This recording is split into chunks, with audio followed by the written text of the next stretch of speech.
Everyone, how's it going? And today I'll be reviewing a quick review on Batman Wrath. Warning spoilers. Also, this review will be done like this because my editing's still off.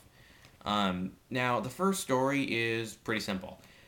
Batman is dealing with this villain named Wrath, who is pretty much what Batman could have become. If his parents weren't rich, they were convicts, and a criminal didn't shoot him. It was a cop, particularly a cop named James Gordon. Um, much like Batman, he trained his mind and body to become this, great killer. And he also became like a symbol. He wanted to be like that. And pretty much the first story is him just trying to get revenge on James Gordon while Batman's trying to stop him. Wrath, knowing that Batman's trying to do this, figures out, Batman's secret identity and tries to stop him.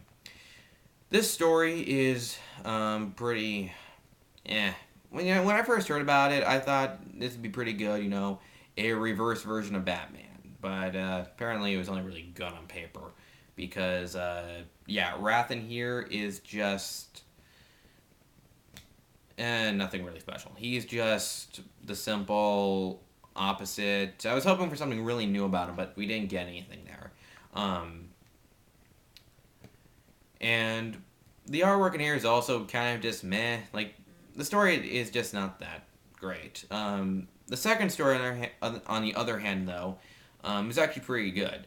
The second story has Return of Wrath, and in this story, Batman's trying to figure out how Wrath is returned, why Wrath is back, and this time Nightwing is with them, and they actually kind of show us that this takes place during the time when Nightwing kind of just started because he's wearing the original Nightwing costume.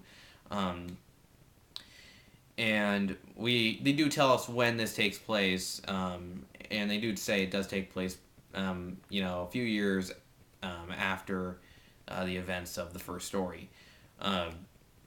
Wrath in this version is a lot better. He actually is a little bit more creepier. He has more to prove in here.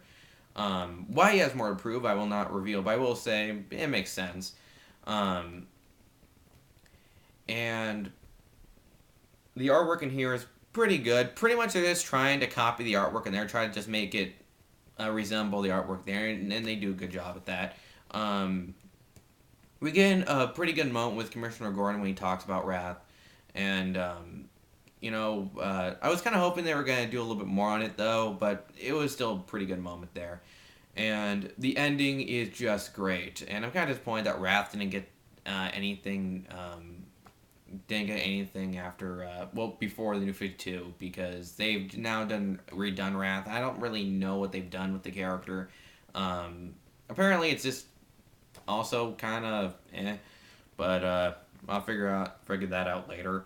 The point is, though, this story is alright. I'd recommend this story to people who are just looking for just an okay Batman story. Like, you're not looking for something that is big and epic and will change how they see Batman. No, you probably want to go find Nightfall for that one. But this story's still pretty good, and that's all I gotta say. Hope you liked this video. Goodbye.